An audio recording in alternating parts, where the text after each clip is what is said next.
अस्सलाम वालेकुम नाज़रीन, आप देख रहे हैं प्रोग्राम पुकार और मैं हूं आपके साथ अनीला असलम। एक इंसान का कत्ल भी पूरी इंसानियत का कत्ल है। औरत का कत्ल भी उतना ही भयानक होता है जितना कि एक मर्द का। औरत माँ भी है, बेटी भी है, बहू भी है, बीवी भी है।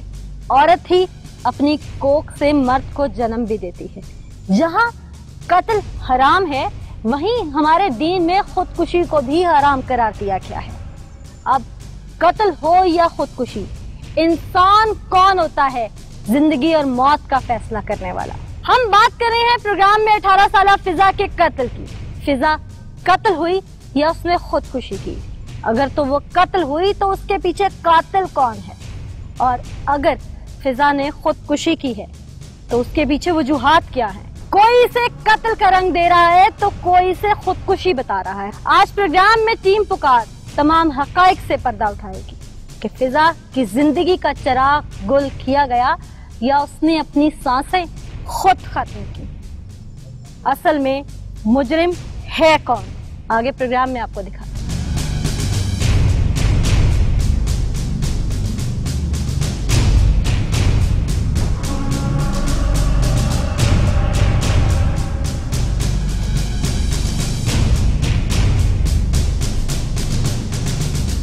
अस्सलामुअलैकुम जी। वालेकुम सलाम। फिजा की वालदा आप है जी। आपकी बेटी का कत्ल हुआ, खुदकुशी जो भी मतलब है, आपको कैसे पता चला और उस वक्त हुआ क्या, कहाँ पे हुआ, कुछ दिखाएंगी हमें? आइए। घर में हुआ है सारा? जी, वो तो घर में थी। अच्छा, घर में नहीं थी। घर में डेड बॉडी घर में मिली बाद में? जी। कहाँ देखा आपने? मैंने इधर देखा। कहाँ? यहाँ कहाँ? जमीन पे? जमीन पे नहीं, इधर अच्छा। चेयर पड़ी हुई थी। अच्छा मैं जब इधर आई हूँ अंधेरा था। अच्छा मैंने चेयर को ऐसे उठा के, तो जब मैं अंदर जाने लगी हूँ ना तो मेरे इधर आके तो मेरी बेटी लगी है। अच्छा। अंधेरा था, मैंने बोला पता नहीं क्या। जब मैंने इधर से पकड़ के ना तो उसको देखा तो मेरे बर्दाश्त से बाहर हो गई। यहाँ पे किस तरह, मतलब दरवाजे में कैसे लगी वो आपके? वो दरवाजे के ऊपर थी? इतना इतना उसका पाँव ऊपर था। कहाँ, जमीन से? अच्छा। और वो ऐसे थी, ऐसे ऐसे मुझे लगे ना तो मैं तो पीटना शुरू हो गई। अच्छा। कि मेरी बेटी का कुछ करो, मेरे साथ क्या हो गया। हाँ। इतनी मैं पीटी हूँ, सब मेरे मोहल्ले वाले सारे इकट्ठे हो गए हैं। मेरे मोहल्ले वाले, ये जो लड़का ये भी भागा भागा आया, उसके भाइयों को भी, भाई रात का वक्त था जी, लाइट भी नहीं थी। लाइट चलाओ, मोबाइल चलाओ, उसके बाद में मोबाइल इधर ऑन करके तो देखा तो उस वक्त इतना हमारे पे क़यामत टूट पड़ी।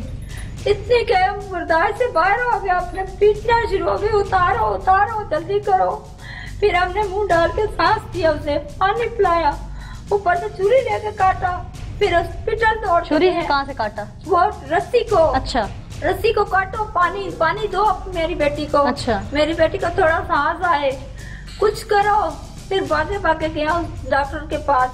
फिर पाँव पड़े मेरे बेटे, रो रो के मेरी बेटी भाई जो है ना, मेरी बहन को बचा लो। हाँ। मेरी बहन को बचा लो। उन्होंने सही। बाकी मैं आपसे पूछती नाज़रीन, ये चादर चूंकि हमारी टीम ने एक एग्जाम्पल के तौर पे यहाँ डाली है और जैसे कि उसकी वालदा बता रही है फिजा की कि ये चादर यहाँ पे थी और वो यहाँ लटकी हुई थी। आम रूटीन में हमने अक्सर देखा है कि खुदकुशियाँ होती हैं तो डेड बॉडीज काफी ऊंची हाइट से लटकी हुई महसूस होती हैं, किसी टेबल या चेयर पे चढ़ के फिर खुदकुशी की जाती है और फिर वो काफी गैप भी महसूस होता है। अब एक लड़की जो लगभग 5 फुट कद की हो और इस दरवाजे में इतना गैप भी ना हो, रोशनदान में वो इस तरह से चादर डाल ले और डाल के यहाँ से लटक जाए तो शायद इंसानी दिमाग और साइंस दोनों ही कहने से कासिर हो जाएंगे कि यहाँ से लटक के वो खुदकुशी कैसे कर सकती है। लेकिन जो भी अब सूरत हाल है वो तो पोस्टमार्टम रिपोर्ट बताएगी कि फिजा के साथ बीती क्या थी, उसके साथ हुआ क्या था यहाँ पे घर में। जैसे वालदा बता रही हैं कि अंधेरा था, अंधेरे में कुछ नजर नहीं आया, बेटी के पाँव उनको लगे। अब ये चादर अगर यहाँ बांध भी जाती है और यहाँ से बांध के अगर वो अपना सर बीच में देती भी है तो मेरा ख्याल है कि बहुत मुश्किल होगा ये चादर कि गिरा इतनी मजबूत नहीं लग पाएगी, वो खुल जाएगी और वो खुद जमीन पे गिर जाएगी। या जब वो लटकेगी चादर के गैप के साथ यहाँ पर भी अगर वो लटकती है तो उसके पाँव जमीन को जरूर टच करेंगे। ये कोई पंखा नहीं है, ये 6 फुट भी हाइट दरवाजे की नहीं हो सकती, ये कोई इतना गैप नहीं है कि वहां से लटक के जो है वो डेथ हो सके। बाकी बहरहाल जो घर वालों ने उस दिन देखा क्योंकि अपना ज़हन है, मानने को तैयार नहीं कि बेटी खुदकुशी भी कर सकती है। दूसरी तरफ ये भी मानने को तैयार नहीं होता इनका ज़हन कि कोई घर में घुस के भी उसे मार सकता है। उस दिन हुआ क्या, घर के बाकी लोग भी हैं यहाँ पे, उनसे भी बात करते हैं। आपका क्या रिश्ता था फिजा से? मैं उसकी भाभी थी। भाभी हैं। आपको लेके हॉस्पिटल गए थे उस दिन? मुझे लेके गए थे हॉस्पिटल। हम वापस आए हैं, वो भाई गिरें खोल रहे हैं यहाँ से फिजा की। तो भाई दोनों इतने रो रहे थे, वो फिजा को इधर लेके आए हैं। उसके बाद सब इकट्ठे हो गए हैं, मोहल्ले में भी सब इकट्ठे हो गए हैं, इधर हम सब लोग रोने शुरू हो गए हैं, साथ ही पुलिस नहीं। तो फिजा के गले में गिरा खोली जा रही थी, क्यों? आपको लगता है कि उसने खुदकुशी की है? कोई घर में लड़ाई झगड़ा था? बिल्कुल फिजा खुश थी, मेरे साथ बैठ के फिजा ने खाना खाया। कत्ल किया उसको? मुझे यही है कि फिजा को किसी ने कत्ल किया, मेरी फिजा ऐसी नहीं थी। किसने कत्ल किया होगा? शक किस पे है? मुझे शक नहीं है किसी पे। क्यों? क्योंकि अभी मुझे 3 माह हुए हैं इधर आए हुए, और फिजा बहुत अच्छी थी। अंदर पुलिस वाले आए हैं, सबको ले गए हैं। हमें गालियां इतनी गंदी उन लोगों ने दी हैं, पुलिस वालों ने। हमें भी यहाँ डेड बॉडी भी उन लोगों ने उठाई है और हमें भी ले गए हैं साथ। ऑफिसर ने जूता अपना उतार के मेरे सर में इतने ज्यादा मारे। किस ऑफिसर ने? मुझे नाम का नहीं पता। अच्छा। पर उस ऑफिसर ने मेरे सर में अपने शूज इतने जोर से मारे हैं। ना वो हम लोगों को बात करने देते थे, ना कुछ। वो कहते थे बताइए हम लोग खुद बनेंगे। हमारी बहन वो हम लोग भी है, वो बाद में आई है, उसने भी बहुत मारा है। पुलिस वाले इधर से आते थे, इतनी गंदी गालियां क्लोज देते थे, इधर से आते थे। हौसला रखें, हौसला रखें। मीडिया से रिक्वेस्ट करती हूँ, हमें हमारी बहन का पता है। हौसला रखें, इंसाफ मिलेगा। फिजा को जरूर इंसाफ मिलेगा। हम लोग ऐसे नहीं है। सब्र। हम गुजारिश करते हैं बस फिजा का इंसाफ दिलाए हमें। हम लोग ऐसे नहीं है। इंशाल्लाह मिलेगा, मिलेगा इंसाफ मिलेगा। आप हौसला रखें, हौसला रखें। माँ जी आप भी हौसला रखें। अस्सलाम वालेकुम जी। क्या नाम है आपका? मेरा नाम जफर इकबाल। जफर इकबाल साहब, क्या ताल्लुक है आपका फिजा के साथ? मेरी भाई की बेटी है। यानी आप ताया लगते हैं? जी आता है। आपको क्या लगता है कि ये कत्ल है या खुदकुशी? ये कत्ल है जी, खुदकुशी जी है ना, ये तो नहीं हो सकती। हाँ। क्यों? उस बच्ची को मारा गया है। किसने मारा होगा? उसको बिजली का करंट लगा है, वो फौत हो गई है। रात 12-1 तकरीबन टाइम था जब इधर ਅਸੀਂ आ गए हैं। अच्छा, अभी आपने कहा करंट लगा है? करंट लगा है। तो करंट मतलब किस तरह से लगा है उसको? ये इनको ये जहाँ इनका कोई हमसाया वो पुलिस में है, उसने इनको बोला कि आप ये लोग बोलो। अस्पताल में इनको ले गए हैं। पुलिस वाले ने बोला इनको कि आप करंट का बताओ? तो अगर हम आपको साथ ले जाएं तो पुलिस वाला पहचान लेंगे आप? जी, वो इनका मसाए वाला है, इधर ही रहते हैं। नाज़रीन, अहले खाना की गुफ्तगू आपने सुनी। गम से निढाल भी हैं और मानने को तैयार नहीं कि उनकी बच्ची खुदकुशी कर सकती है। अब एक पुलिस वाला जो कि इनका हमसाया भी है, वो पड़ोसी कहूँ या पुलिस का ऑफिसर कहूँ, कोई कानून का रखवाला कहूँ, वो आके इनको सबक देता है कि अपनी बच्ची की मौत की वजह हकीकत बयान न की जाए। ऐसा क्यों होता है? अहले मोहल्ला क्या कहते हैं? चल के लोगों से बात करते हैं और उस पुलिस वाले से भी बात करेंगे कि ये सबक पढ़ाने का मतलब आखिर था क्या।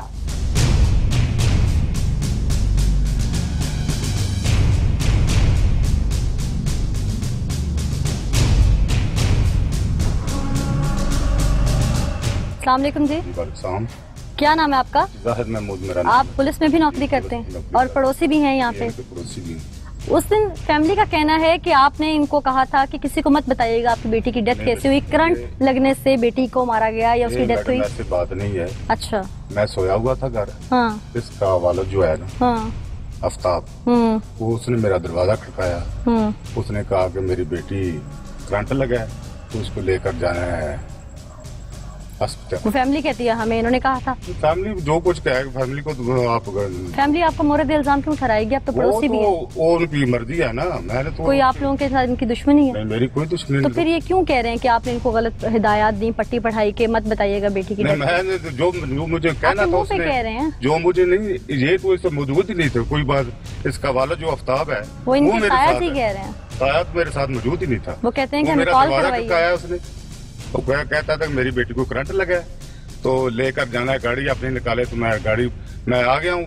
इधर इन सारे ने छोड़ डाला है। आपने फोन किया इनको, बाकियों को, इनके रिलेटिव्स को, या इन्होंने खुद फोन करके बुलाया? मैं किसी को भी नहीं फोन किया। किसी को भी नहीं किया आपने? यानी कोई हिदायत नहीं जारी की? कोई हिदायत। तो फिर आपको क्यों लगता है कि ये क्यों आपको फंसा रहे हैं? मुझे क्यों फंसा रहे हैं? मेरा कोई इनका मामला है? वही तो पूछ रही हूँ, ये क्यों नाम ले रहे हैं? अभी ऑन कैमरा लिया है, मैं गलत नहीं बता रही, रिकॉर्डिंग है। मेरा कोई नाम, मेरा कोई इनके साथ मामला है? मेरा कोई मामला। तो वही तो पूछ रहे हैं, फिर क्यों ले रहे हैं? मामला भी नहीं है। मुझे कोई पता नहीं, ये तो लोग मुझे मिले ही नहीं है। हाँ। मुझे मिला है इसका बाप वाला। मैं वही पूछ रही हूँ ना कि आपके वालिद के साथ इनकी इतनी अच्छी और है। इसने, इसके बेटे ने भी कहा कि जब मैं उधर गया था, इसके बेटे ने भी कहा है कि मेरी बहन को फिर आप ये समझते हैं कि फिजा को घर में से किसी ने मारा? नहीं, मैं ये नहीं मतलब। तो फिर गलत बयानी कर रहे हैं ना वो, अगर उन्होंने आपको करंट की गलत बयानी किया तो? नहीं, ये तो मुझे पता नहीं है ना, किसी बात का पता नहीं। मैं तो अच्छा, फिर दरवाजा खटखटाया तो फिर आपने क्या देखा?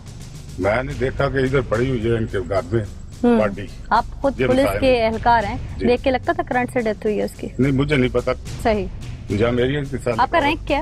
मैं थानेदार हूँ, ASI है। किस थाने में आप? कैंट चौकी में। कैंट चौकी में, सही, ठीक। नाज़रीन, ये ASI भी हैं और मोहल्लेदार भी हैं। फैमिली इनको मोरद इल्जाम ठहरा रही है कि इन्होंने मशवरा दिया।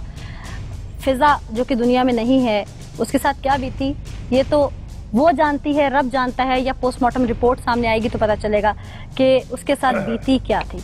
फैमिली कुछ कहती है, इलाके के लोग कुछ कहते हैं। अब एक ब्रेक लेते हैं, ब्रेक के बाद हम हॉस्पिटल का रुख करेंगे, क्योंकि एज पर फैमिली फिजा को फौरी तौर पे हॉस्पिटल ले जाया गया। मोहल्लेदार भी यही कहते हैं। जब फिजा वहां पहुंची तो हुआ क्या था, हॉस्पिटल चल के वहां पे डॉक्टर से बात करेंगे। हॉस्पिटल में पोस्टमार्टम भी अगर हुआ होगा उसका तो रिपोर्ट क्या आई होगी, ये भी आज निकालने की कोशिश करेंगे, लेकिन एक ब्रेक के बाद।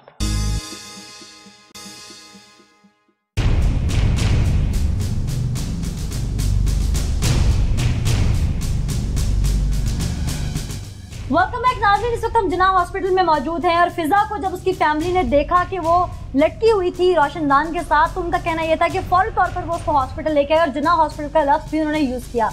इस वक्त हम जिन्ना हॉस्पिटल में डॉक्टर के पास मौजूद हैं, जहाँ फिजा को लाया गया। डॉक्टर से ही जान लेते हैं कि फिजा की कंडीशन क्या थी, क्या फिजा इस दुनिया में नहीं थी, इन्होंने क्या देखा। अस्सलाम वालेकुम जी। वालेकुम। क्या नाम है आपका? मेरा नाम डॉक्टर फरह। डॉक्टर फरह, अच्छा डॉक्टर फरह, मुझे ये बताइएगा कि फिजा नाम की पेशेंट है इस इलाके की, उसको लाया गया था यहाँ पे आपके पास, उसकी कंडीशन काफ़ी ख़राब थी या वो बेहोश थी? नहीं, हमारे पास नहीं लाया गया था, उसका फैमिली मेंबर आया था। उन्होंने हम फिजा का। अच्छा, मैं नहीं जानती वो कौन था। उन्होंने हमसे कहा था कि इस तरह की फीमेल थी? मेल था। उन्होंने हमें कहा था कि फिजा की कंडीशन इस तरह की है। हमने कहा था कि नहीं, आप यहाँ ना लेके जाओ। क्या बताइए? कह रहे थे कि उसे सांस नहीं आ रहा है। अच्छा, तो हम क्या करें? हमने कहा था कि आप उसे सिविल हॉस्पिटल जेल में ले जाओ। आप लोगों के हॉस्पिटल का वो कह रहे हैं कि हम यहाँ पे लेके आए, यहाँ मसनूई सांस दिया गया उसको, फौरी तौर पे डॉक्टर्स के पाँव भी पकड़े। उसकी भाभी चीख के कह रही है कि मैंने डॉक्टर्स के पाँव पकड़े। क्या वो यहाँ पे लाए नहीं? उन्होंने आपके पाँव शाँव नहीं पकड़े आके? नहीं, बिल्कुल ये झूठ कह रही है, वो यहाँ पे नहीं लेके आए हैं। हमने उन्हें अंदर आने नहीं दिया। हमने कहा कि आप फौरन से इमरजेंसी लेके जाओ सिविल हॉस्पिटल। आपने नहीं आने दिया या वो खुद से अंदर? नहीं, उन्होंने जैसी कंडीशन बताई, हमने कहा था कि इमरजेंसी में आप फौरन वहाँ पे। फिजा को साथ लेके आए थे उस वक्त? नहीं, गाड़ी में थी। फिजा पीछे गाड़ी में? हाँ, अंदर नहीं लेके। तो वो अकेला, उसका जो भी मेल था फैमिली मेंबर था, वो चल के आया? हाँ, अकेला आया। तो उसने कंडीशन आप लोगों को बता दी? हाँ जी। फिर फिजा की एंट्री हुई इस हॉस्पिटल में? नहीं, एंट्री। क्या उन्होंने आपकी मिन्नत समाजत की कि आप यहीं देखें? कोई बंदा नहीं आया यहाँ पे, किसी को हमने यहाँ पे देखा नहीं है। जस्ट 1% था बस कोई फीमेल नहीं थी साथ? नहीं, कोई साथ नहीं। सही। तो उसके बाद वो एंट्री करवाए बगैर यहाँ से फिजा को वापस चले गए? यानी आपके कहने का मतलब है कि फिजा आपकी हॉस्पिटल की हुदूद के अंदर ही नहीं आई? सिर्फ उनका एक बंदा आया और उसने उसकी कंडीशन बयान की। कंडीशन में उसने क्या बताया कि उसकी हालत इस वक्त कैसी है? नहीं, वो सहमा हुआ था, डरा हुआ था। उसने हमें कहा कि इस तरह की हमारी पेशेंट है, इस तरह की उसकी कंडीशन है। नहीं, तो क्या बताया कि ऐसी क्यों हुई है उसकी कंडीशन? नहीं, इतना टाइम ही नहीं था, गाड़ी में थे, उन्होंने फौरन से गाड़ी स्टार्ट की और चले गए। क्या कंडीशन थी उसकी? क्या कुछ फील नहीं उन्होंने करवाया कि उसको क्या हुआ है? नहीं, कुछ भी नहीं बताया। सही। तो कोई कंडीशन उसकी बिल्कुल समझ से बाहर? हमने पेशेंट को देखा ही नहीं है ना। अच्छा, गाड़ी में थी, हमने देखा ही नहीं है। सही। नाज़रीन, ये डॉक्टर साहिबा यहाँ मौजूद हैं और जैसे इन्होंने बताया कि जिन्ना हॉस्पिटल में आप ही मौजूद होती हैं। हाँ, आपकी ड्यूटी टाइमिंग्स क्या है? 3 घंटे हैं कितने बजे से कितने बजे तक? हाँ, मेरी यहाँ से 3 से 6 तक। 3 बजे से, यानी कि आप जो ढलती शाम होती है उसमें हाँ जी। 3 से 6 आप यहाँ पे मौजूद होते हैं। हाँ जी। और इसी दौरान जो है वो फिजा को यहाँ पे शाम में लाया गया। नहीं, उस वक्त इमरजेंसी थी, मैं यहाँ आई थी। अच्छा, इमरजेंसी। लगभग हाँ टाइम जी। क्या होगा? तकरीबन ये कोई ना 11 साढ़े 11 का दिन टाइम का? था। नहीं, रात का। रात का 11:30 बजे का। 11:30 का था। सही।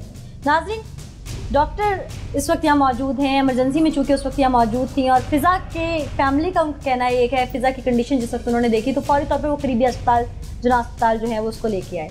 एक और झूठ उसकी फैमिली का सामने आ गया। कैसे मकर और फ़रेब से उसकी फैमिली जो है उसने हमें टीम पुकार को भी वर्गलाने की कोशिश की, पुलिस के सामने भी बयान पे बयान बदला, और जैसे उन्होंने अपने मोहल्लेदार पे भी इल्ज़ाम डाला कि हमें पट्टियाँ शायद किसी मोहल्लेदार ने पढ़ाई। वो तमाम चीज़ें आप देख चुकी हैं। आप फिज़ा को अस्पताल लाने का मामला, फिज़ा जिंदा थी या दम तोड़ चुकी थी, ये तो एक चीज़ एक साइड पे, लेकिन उसकी फैमिली का फरेब कि वो यहाँ लेके आए, डॉक्टर के पाँव पकड़े, उन्होंने मिन्नतें की और हमारी बहन को बचा लो, हमारी फिज़ा को बचा लो, जबकि वो यहाँ फिज़ा को लेके ही नहीं आए। एक फैमिली मेंबर आया, वल्लाह आलम क्या फिज़ा गाड़ी में भी थी या सिर्फ वो उनका झूठ था। फिज़ा साथ उनके आई, हॉस्पिटल तक वो आए, फिर कहीं यहाँ से किसी और हॉस्पिटल भी लेके गए। अगर लेके गए होते तो यकीनन वो बताते ज़रूर। उनकी मकारियत, उनका फरेब किस तरह से सामने आया तो आप खुद देख चुके। अब हम थाने का रुख करेंगे, मुल्ज़िमान से बात करेंगे, क्यों मासूम सी फिज़ा को उन्होंने कत्ल कर दिया। क्योंकि अब मैं इसे कत्ल ही कहूँगी, खुदकुशी ये कहीं से भी नज़र नहीं आ रही। लेकिन फिर भी हम मुल्ज़िमान से चल के सच उगलवाने की कोशिश करेंगे, क्यों किया गया, इस तफाकियत क्यों ढाई गई।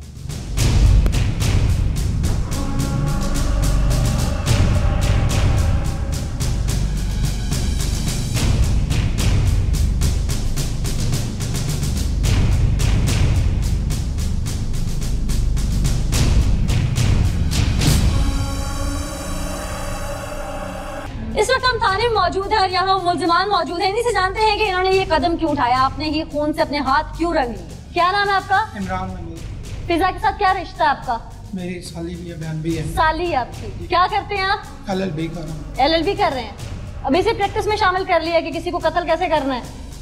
मैंने पहले भी कहा कि मैंने कत्ल नहीं किया। कानून की किताबें पढ़ रहे हैं और कानून को हाथ में ले लिया। नहीं, मैंने नहीं लिया उसमें। क्यों मारा है उसे? मैंने नहीं मारा। आपने उसको कभी नहीं मारा? मारना और दूसरा जिस तरह का आप कह जो रहे हैं, जान से मारने की तरफ से तब आता है ना बंदा जब किसी को तशद्दुद करे। तो जिस तशद्दुद कर जी, सकता मैंने है उसे- वो जान से भी मार सकता है। बहन, मैंने उसे कभी नहीं मारा। कभी नहीं मारा? नहीं मारा। फिर सोच लें, मैंने उसे कभी नहीं मारा। आप रिश्ते के मुखालिफ क्यों थे? आपके भाई के घर ही वो शादी करना चाहती थी, आपके भतीजे के साथ। मैं इसकी मुखालफत नहीं था कर रहा। बड़े हो जाए बच्चे तो फिर ही शादी करनी चाहिए। मैं मुखालफत नहीं तो था। 18 साल की थी वो, और कितना बड़ा होना था, बालिग थी वो कानूनी तौर पे भी। नहीं, मैं मुखालफत नहीं था कर रहा। मैं इंटरफेयर ही नहीं था कर रहा इसमें। आपने कभी हाथ भी नहीं उठाया था फिजा पे? नहीं। नाज़रीन, ये बहनोई भी है फिजा का, और उस घर का चूंकि दामाद है, अपने भाई के बेटे के साथ रिश्ते की मुखालफत चल रही थी और बार ये फिजा को तशद्दुद का निशाना भी बना चुका, जिसके बहुत सारे जगहों पे हमें भी एविडेंस मिले। और एक ऐसा एविडेंस टीम पुकार के पास है जो हम आपको दिखाएंगे कि सब लोग उसमें कितने कितने मुलव्वस हैं। लेकिन पहले बाप और भाई भी मौजूद हैं, उनसे पूछते हैं कि उन्होंने क्यों ये सफाक कदम उठाया।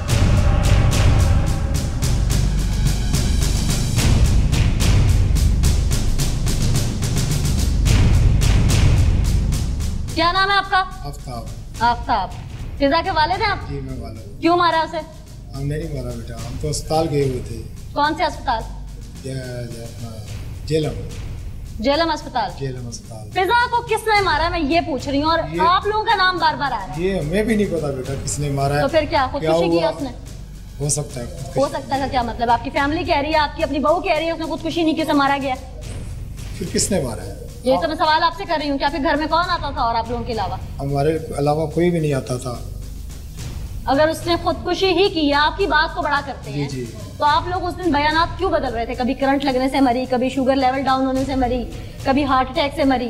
अहले मोहल्ला को गुमराह क्यों कर रहे थे आप लोग? बेटे हमें ये बताया गया था, बताया था हमने कि ये बात को बेटी का काम है, आप नशर हो जाओगे।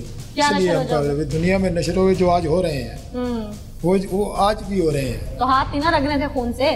अपने खून से कौन हाथ रंगता है? इसलिए बेटी पैदा की जाती है, उसे मार दिया जाए। बेटी का हाथ कोई भी नहीं रखता। हाँ। बेटी एक लगते जिगर होता है, बेटी को नहीं कत्ल कर सकता कोई भी। अब तो प्ली लेने के लिए बात कर रहे हैं ना आप लोग? बिल्कुल। बेटी को वाल इतने सेंटिमेंट्स आप लोगों में होते तो शायद वो तशद्दुद का निशाना ही ना बनती। हमने नहीं मारा। कोई बाहर से आया था? ये कोई पता नहीं बेटा, हुआ क्या उसको। क्यों? जब हम लोग आए हैं ना, जिस्म पे निशानात किस चीज के थे उसके? वो तो हमने नहीं देखे, हम खुद इधर ले आए हैं उसके। जाहिर है आप लोगों ने क्यों देखे? तो इधर उसके ना फंदा डाला हुआ था ऊपर से, फंदा लगा हुआ था। कहानी बहुत अच्छी आप लोगों ने रची है, लेकिन टीम पुकारा सारा कुछ खोल के जाएगी। क्या नाम है भाई? शहरयार।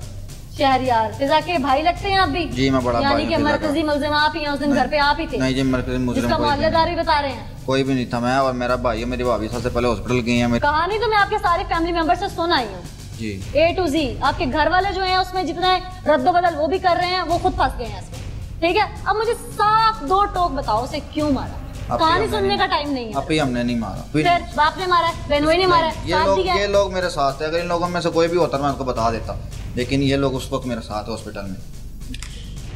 नाज़रीन, मुल्जिमान किसी सूरत भी एडमिट करने को तैयार नहीं है कि उन्होंने अपने खून से हाथ रखे। पुलिस तफ्तीश कर रही है अपने एंगल से, लेकिन आज पुकार टीम ने ऐसे ठोस एविडेंस भी निकाले हैं जो हम आपको दिखाएंगे कि ये लोग कहाँ तक मुलव्विस है और झूठ पे झूठ किस तरह से ये लोग बोल रहे हैं। अपनी बहन को मार के उसे मनो मिट्टी तले उतार के ये लोग सुकून से इस वक्त गैरतमंद बन के खड़े। क्यों मारा इन्होंने, ये तमाम हक़ाइक़ आपको बहुत जल्द दिखाएंगे, लेकिन उससे पहले माहिर कानून से बात करेंगे हम कि ये लोग अपनी बहन को मार के झूठ बोल रहे हैं और बाद में इनमें से कोई अगर ऑनर किलिंग अपने सर पे लेता भी है तो कानून में अभी तक ऑनर किलिंग के हवाले से ऐसी सख्त दफात क्यों नहीं है, और अगर हैं तो इम्प्लीमेंटेशन कहाँ वीक है। ये हम माहिर कानून से बात करते हैं।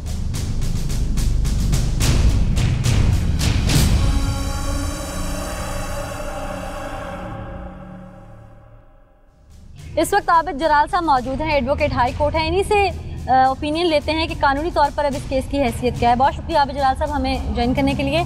केस बड़ा पेचीदा है, ऑनर किलिंग का वाक़या है जिसको खुदकुशी में बदलने की कोशिश की जाती रही।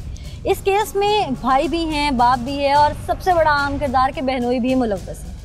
अब इसमें जो लोग तो साथ मशवरे में या साथ सहूलतकारी में मुलव्वस थे, उनके हवाले से सेक्शन ऑनर किलिंग में वो कैसे कैसे लगेंगे, और साथ ही बताइएगा कि ये साबित हो जाता है तो 302 में इनमें से कौन कौन जो है वो फंस सकता है। अभी पहले जब ये वकूआ कमिट हुआ उसमें पहले पुलिस को चाहिए था कि वो सेक्शन 174 CRPC के तहत कार्रवाई करते। अच्छा। क्योंकि घर वालों का बयान है कि ये सुसाइड है। एक बयान नहीं है ना? एक बयान नहीं है। और जब ऐसी सिचुएशन आ जाती है तो पुलिस पहले अपनी इन्वेस्टिगेशन कंप्लीट करती है और उसके बाद सेक्शन 154 की तरफ आती है CRPC।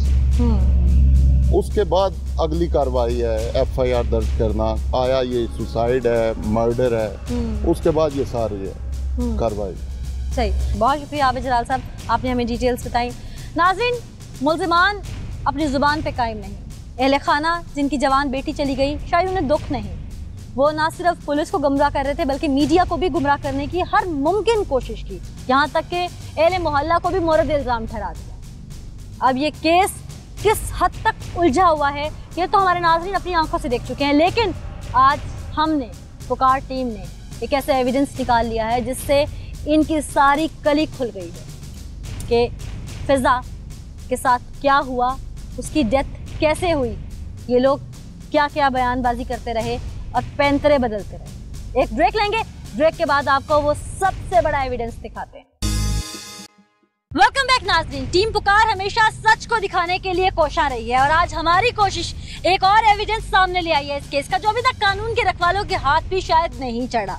इस एविडेंस को सुनने के बाद इस केस का रुख तकरीबन चेंज होता नजर आ रहा है, क्योंकि मुल्जिमान भी जिस तरह से घुमा फिरा के बात कर रहे थे वो भी आप सुन चुके, अपने अहले खाना जैसे बात को गोलमोल कर रहे थे, कभी किसी पे इल्जाम डाल रहे थे, कभी किसी, वो भी आप सुन चुके हैं। लेकिन अब जो एविडेंस टीम पुकार सामने लेके आई है वो शायद सुन के सुनने वाले भी दंग रह जाए। ये एविडेंस हम आपको दिखाएंगे, लेकिन जो खातून मौजूद हैं जो अपने मुंह से एक एक चीज़ का इकरार कर रही हैं कि हक़ाइक़ क्या थे, उन्होंने अपनी शनाख्त ज़ाहिर ना करने पर हमसे प्रॉमिस लिया है कि हम उन्हें ऑन एयर नहीं जिनका नाम और उनका चेहरा दिखाएंगे, तब जाके वो हमें हक़ाइक़ बताएंगी। उन्हीं से जानते हैं कि ऐसा कौन सा सच है फिजा की लाइफ का या फिजा की जिंदगी का चिराग गुल करने का, जो वो जानती हैं। फिजा के साथ क्या हुआ था? फिजा की झगड़ा हुआ था घर में 3-4 दिन पहले। मैं फिजा से मिलने के लिए आई थी। किस चीज का? तो फिजा के अब्बू ने और फिजा के भाइयों ने फिजा को मारा था, क्योंकि वो रईस नाम के लड़के से बहुत ज्यादा प्यार करती थी, उससे मिलने के लिए भी जाती थी उनके घर पे। तो फिजा के जो बहनोई है वो उस लड़के का चाचा है, उसे देखता था और उसे आके घर पे मारता था। 1 हफ्ता पहले उसने बहनोई मारता था? हाँ, 1 हफ्ता पहले आके उसने फिजा को उसके घर पे मारा था और फिजा को उसने घर वालों को धमकियां दी कि मैं आपकी बहन दीबा को तलाक दे दूंगा अगर आप लोगों ने अपनी बेटी को उधर जाने दिया। तो फिजा से हम लोग मिलने के लिए गए हैं 3-4 दिन पहले। फिजा ने सारी बातें की कि मुझे डर लगता है ये लोग मुझे मार देंगे, अल्लाह का वास्ता कुछ करो, किसी से कोई बातचीत करो या मुझे दर्स में दाखिल करवा दो। इसने दर्स में जाके इसकी बहन ने बात भी की हुई थी कि दर्स ये चली जाए, हफ्ते बाद घर आया करे। तो कल शहरी जो इसका भाई है उसने 12 बजे तक मैसेज पे वो चैट करता रहा। पहले वो हमसे बाइक मांगता रहा है कि मुझे बाइक दो, मैंने अपनी भाभी को लेके जाना है। हम लोगों ने उसे कहा कि हम लोग घूमने फिरने के लिए आए हुए हैं, फैमिली के साथ है, हम बाइक नहीं तुम्हें देंगे। वो कहता चलो ठीक है ना दो बाइक। 12 बजे तक वो मैसेज पे बात करता रहा है, हम हॉस्पिटल में है। 12 बजे के बाद जैसे 5 मिनट बाद घर पे आके वो हमें कहते हैं कि फिजा की डेथ हो गई है। जब हम घर पे आए हैं तो फिजा चारपाई के ऊपर लेटी हुई थी, तो मेरी बहनें भी साथ थी। फिजा चारपाई के ऊपर थी और फिजा की सांस चल रही थी बिल्कुल। अच्छा, जिंदा थी वो? जी, फिजा की सांस चल रही थी बिल्कुल। और फिजा को ये लोग जल्दी से हॉस्पिटल में लेके गए। जब वापस आया तब फिजा की डेथ हुई है। आपके कहने का मतलब है कि इन्होंने रास्ते में से कहीं मारा है? रास्ते में नहीं, फिजा ये लोग बाहर चले गए थे। तो फिजा कोई बात करने के काबिल थी उस? नहीं, ना फिजा बात करने के काबिल थी ना बोलने के काबिल थी, लेकिन फिजा की सांस चल रही थी और आंखें भी वो चमक रही थी। अच्छा जी। उसके बाद जब ये वापस लेके आए तो उसकी डेथ हो चुकी है। उसके बाद ये जल्दी बाइक मांगने लगे और बाइक पे लेके फिजा को चले गया। उसके बाद वापस आया, वापस आकर उन्होंने चारपाई पे लटाया, फिजा का टायर्स चेंज करवाया और उसके बाद उसे बड़ा ट्राउजर पहना दिया और सब पॉट इकट्ठा कर लिया। और कभी किसी को कहते थे कहना शुगर का अटैक हुआ है, कभी कहते थे हार्ट अटैक हुआ है, कभी कुछ कभी। यानी कि फैमिली खुद बयान देती थी गलत। हाँ, और इल्जाम ये मोहल्ले में लगा रहे हैं। मैंने देखा था आपके फिजा के जिस्म पे बहुत ज्यादा निशान थे, बहुत ज्यादा निशान थे। इतने निशान थे कि ऐसे पता चलता था किसी ने इसे मारा हुआ है। तो फिजा ना ही तो गलत लड़की थी, वो स्टूडेंट थी, दर्स में उसका हिफाजत करने का भी ज़हन था। ये मान लिया कि प्यार हर कोई करता है, लेकिन इसकी बहन ने भी लव मैरिज की हुई है, सब कुछ किया हुआ है। लेकिन फिजा बिल्कुल गलत नहीं थी, वो लड़के से बस प्यार करती थी और ये लोग उसे बहुत बहुत गलत बयान देते थे। इसकी रोटी भी गिनते थे, इसे मारने की धमकियां भी देते थे, इसके भाई भी देते थे। और फिर जब आए हम लोग, जब फिजा को मैंने जिस्म देखे मुझसे बर्दाश्त नहीं हुआ। मैं इनके छत पे खड़ी थी, ये लोग गलत बयान दे रहे थे मेरे नीचे उतरने तक। ये लोग कह रहे थे कि सब प्लान हमारा चौपट हो गया, सब प्लान हमारा चौपट हो गया। मैंने अल्लाह को जान देनी है, ना मैं किसी इन लोगों से डरती हूँ, ना मैं ये डरती हूँ कि चलो मैं घर जाऊंगी तो मेरे मियाँ को पता चल जाएगा मैंने बयान दिए, मुझे डिवोर्स होता है हो जाए, मुझे कोई छोड़ता छोड़ दे, खानदान जाता जाए। लेकिन मैं अल्लाह को हाजिर नाजर रख के कहती हूँ कि जब मैं इनके घर में आई थी तब फिजा बिल्कुल जिंदा थी। और ये लोग जब इसकी बहन फिजा को भाप दे रही थी, मुंह के साथ सांस दे रही थी और इसके बहनों ने उसे बाहर ले लिया था, उसकी बाजू खींच ली थी।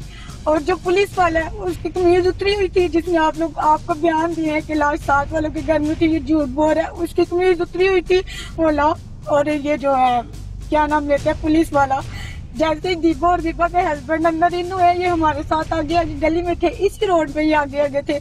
इन लोगों ने अपने बहनोई को, घर के जवाई को गालियां देके बाहर निकाला कि निकल जा तू बहुत गंदी गंदी गालियां दी है, निकल जा तू, सब तेरी वजह तू है। इसका मतलब है क्या, आपके कहने का मतलब है कि बहनोई मुलव्वस है इस तारीख खेल में? इन्होंने अपने बहनोई को जूते मार के मतलब बाहर निकाला अपने जवाई को।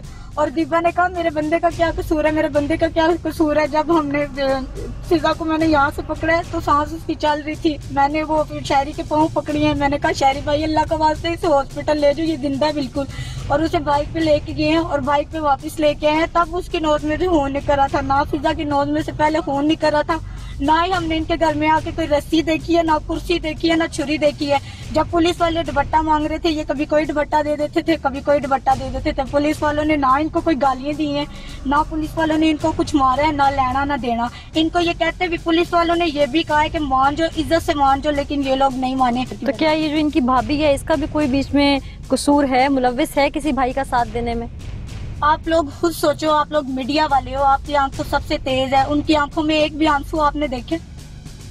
जो लड़की साथ बैठ के उसके साथ कह रही है थी मैंने खाना खाया हुआ है, खाना खाना हुआ है। मैं 3 दिन पहले आई हूँ, फिजा ने अपने हाथों से मुझे खाना खिलाया। मुझे उसका वो चेहरा, वो शक्ल, वो बातें नहीं भूलती जो उसने मेरे साथ दिल की बातें की हुई है। मेरे मामू की बेटी है, मुझे पता है मेरे साथ बहुत बुरा होगा, लेकिन मेरे साथ जो है ना वो हो जाए, लेकिन मैंने अल्लाह को जान देनी है किसी बंदे। आपने हक और सच की आवाज उठाई है, आपके साथ क्यों बुरा होगा? अल्लाह इंसाफ करने वाला है ना। मुल्जिम या गुनाहगार कभी भी नहीं बचता। बात गोलमोल कर दी है, सब दिनों ने बात गोलमोल कर दी है। SHO ने बदतमीजी जरूर की थी, ये मैं मानती हूँ, सबके सामने की थी, क्योंकि अंदर जितनी भी खवातीन थी सब हंसने लगी थी। और SHO ने कहा था जवान मौत आपके घर में हुई है तो आप लोग दांत निकाल रहे हो, और तुम कैसी माँ हो कि तुम अपने हाथों से कह रही हो जाओ मेरी बेटी को ले जाओ हॉस्पिटल, जाओ इसको टोटे टोटे कर दो, तुम कैसी माँ हो? यानी कि माँ भी मुलव्विस है बीच में। SHO ने कहा कि बेटी को हॉस्पिटल में लेके जाएंगे। तो जब SHO ने ये कहा और दीपा से जब बयान लिए तो दीपा कभी कह रही थी कि मेरे बेटों ने आइसक्रीम खाने के लिए जाना था, कभी कह रही थी मैं जेलम साथ गई थी, कभी कुछ कह रही थी, कभी कुछ कह रही थी। और SHO ने कहा कि तू अपने बयान एक रख, बीबी अपनी जुबान सही रख। तो ये वहाँ पे बेहोश होने की एक्टिंग कर रही थी, जो बात सीधी सी है। ना किसी SHO ने इनको मारा है, ना किसी पुलिस वाले ने मारा है, ना किसी ने भी इनको कुछ भी नहीं कहा, ना गाली गलौज दी है। ये झूठ बोल रहे हैं, बिल्कुल ये सरासर झूठ बोल रहे हैं। DSP साहब मौके पे आए थे, उन्होंने बहुत तमीज से सबसे बात की। उन्होंने हम लोगों से भी पूछा कि बेटा क्या बात हुई है, आप लोगों के सामने क्या वाकया हुआ है? आप लोगों ने सच बताया? मैं जब आगे आगे होती थी मुझे अभी भी इन लोगों ने आगे आपने पुलिस को कोई बयान रिकॉर्ड नहीं करवाया अभी तक? नहीं, अभी तक मैंने। ठीक, बहुत शुक्रिया कि आपने हकाइक जो है वो हमें बता दिए।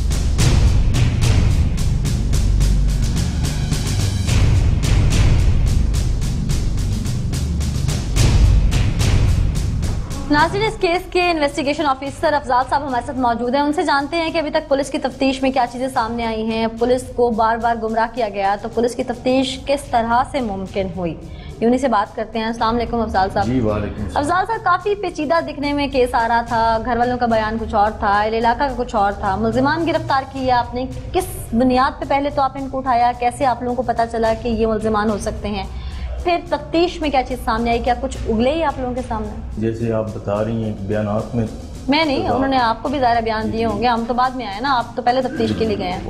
उनके बयानात में तजादात हैं और इसी वजह से उनके खिलाफ FIR हुई, वो भी इन्वेस्टिगेशन जारी है। जैसे हमें कोई इसके अलावा हमारे पास पोस्टमार्टम रिपोर्ट अभी नहीं आई, और उसके बाद हमने वो सैंपल भिजवाया है PFSA रिपोर्टिंग लाहौर से, जहाँ से हमें डेड बॉडी पुलिस ने अपनी तहवील में ली होगी, तो डेड बॉडी पे कोई निशानात तशद्दुद के, कोई जख्म, कोई चीज़ पुलिस को कुछ मौसूल नहीं हुआ उसके ऊपर से? गर्दन पर जो है निशानात पाए गए और फाइनल जो है वो हमें मौसूल हो जाएगी। डॉक्टर जय वकूआ है, मौका है, वो टोटली उन्हें खत्म कर दिया हुआ था। अच्छा, क्लीन कर दिया हुआ था, मतलब वहाँ पर वो जो जिस चादर का जिक्र कर रहे हैं वो तहवील में आई पुलिस की? वो तहवील में आ गई बात। ठीक, जिस छुरी का जिक्र कर रहे हैं जिससे उन्होंने चादर काटी? नहीं, आप तो तफ्तीश कर रहे हैं, आपके सामने अभी तक ठोस कोई चीज सामने नहीं आई, लेकिन आज पुकार की टीम एक ऐसा ठोस एविडेंस लेके सामने आई है जिससे यकीनन ये पिक्चर क्लियर हो गई है और पुलिस को भी बहुत हद तक इसमें मदद मिलेगी। वो हम आपको दिखाते हैं ऑन कैमरा, हमने रिकॉर्डिंग भी कर रखी है उसकी, तो आप ये देख लीजिए, बल्कि सुन भी लीजिए, इनको हेडफोन भी दीजिएगा ताकि ये सुन लें, सुन के ये खुद ही इस चीज़ का जो है वो देख लें। कैमरे का रुख बदल दीजिएगा जी।